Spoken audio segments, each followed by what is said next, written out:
Assalamualaikum warahmatullahi wabarakatuh. Halo Ananda Soleh-Soleha, bagaimana kabarnya hari ini? Semoga dalam keadaan sehat ya. Sebelum kita memulai pembelajaran, mari kita berdoa terlebih dahulu. Bismillahirrahmanirrahim. Rabbi zidni ilman warzuqni fahman. Amin. Hari ini kita akan belajar tentang sebuah dongeng. Siapa yang tahu apa itu dongeng? Atau Ananda pernah mendengar sebuah dongeng atau pernah membacakan sebuah dongeng? Dongeng itu adalah cerita, Ustazah. Betul sekali.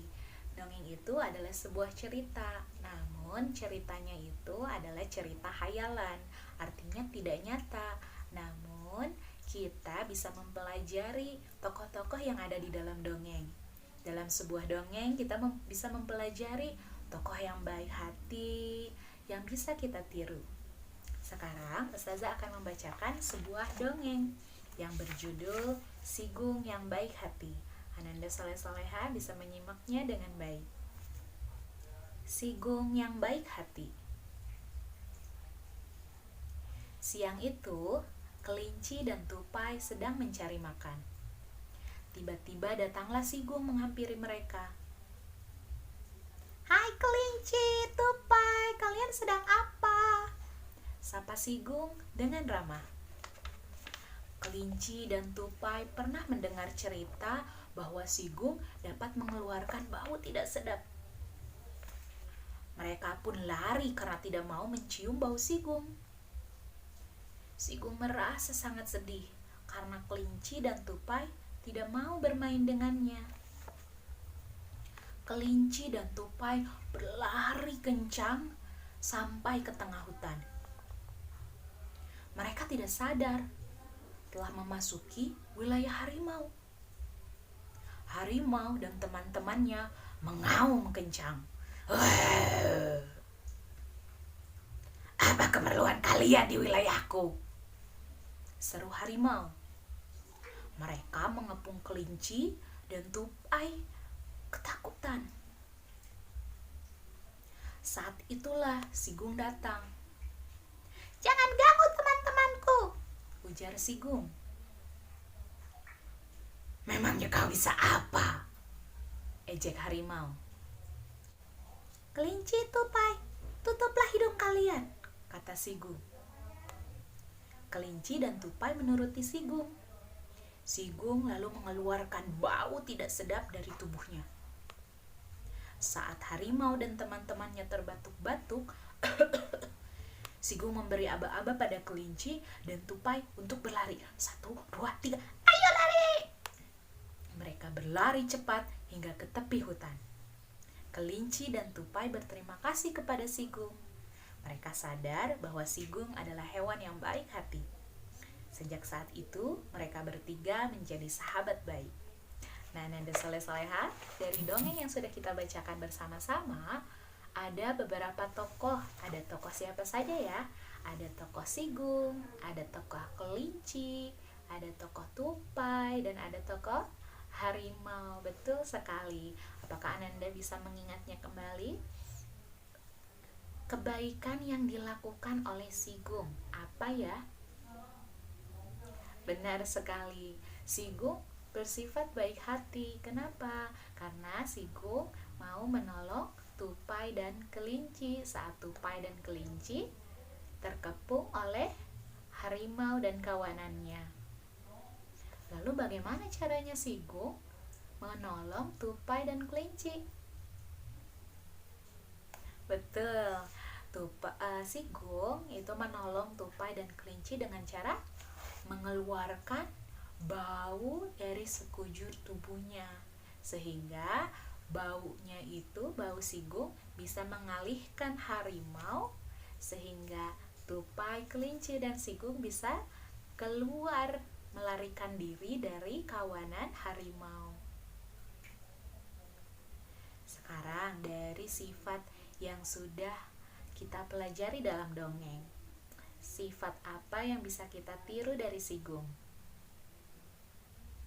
Ya, si Gung itu baik hati ya, meskipun dia pernah diabaikan oleh tupai dan kelinci karena tidak mau bermain dengan si Gung, Tetapi Sigung tidak sakit hati. Sigung tetap berbuat baik kepada tupai dan kelinci. Buktinya apa? Buktinya Sigung mau menolong tupai dan kelinci. Saat tupai dan kelinci mengalami kesulitan. Sekarang bagaimana pendapat Ananda tentang dongeng tersebut? Menurut Ananda, perilaku Sigung itu seperti apa? Ananda boleh menceritakannya di dalam buku tulis.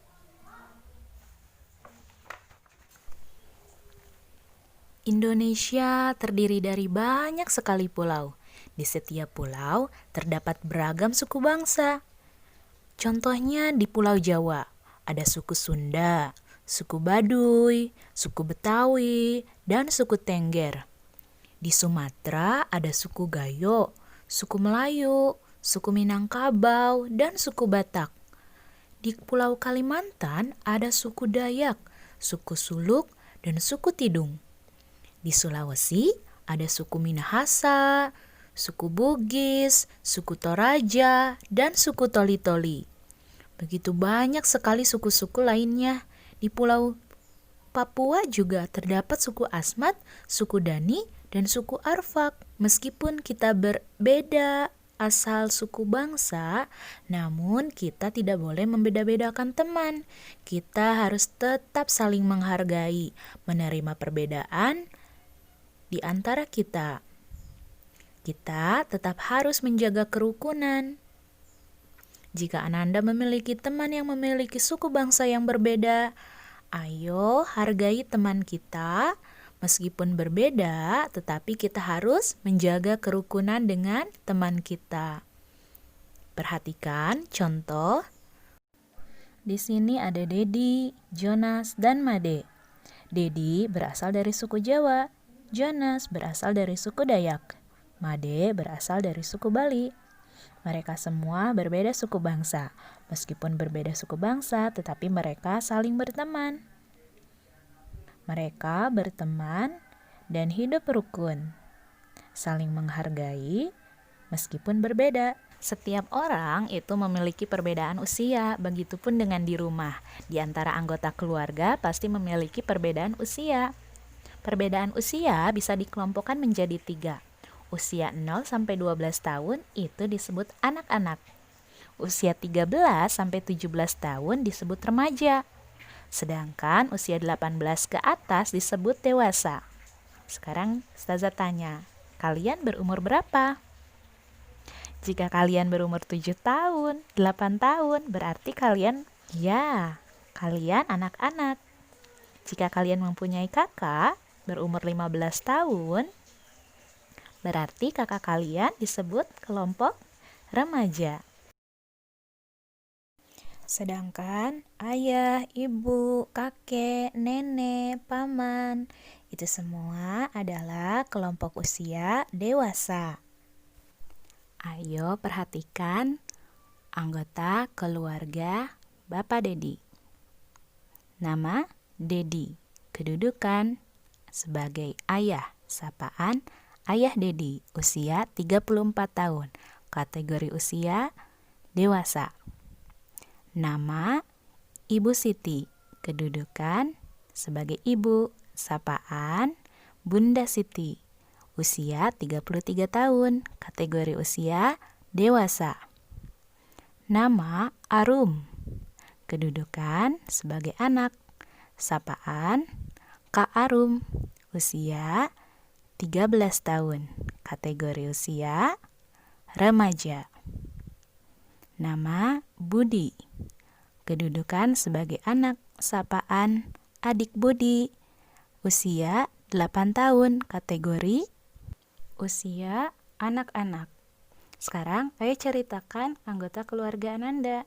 Ananda bisa mengerjakannya di buku tulis dengan tabel di halaman 84 pada buku paket. Ya, selamat mengerjakan soleh-soleha. Alhamdulillahirrabbilalamin. Pembelajaran hari ini kita sudah mempelajari tentang apa saja? Tentang dongeng, terus tentang perbedaan suku-suku di Indonesia, dan juga kita juga sudah mempelajari tentang perbedaan usia yang dikelompokkan menjadi 3, ada dewasa, remaja, dan anak-anak. Alhamdulillahirrabbilalamin, pembelajaran hari ini cukup sekian dulu. Terima kasih kepada Ananda Soleh-Soleha yang masih semangat belajar meskipun di rumah. Soleh-Soleha dijaga kesehatannya ya. Wassalamualaikum warahmatullahi wabarakatuh.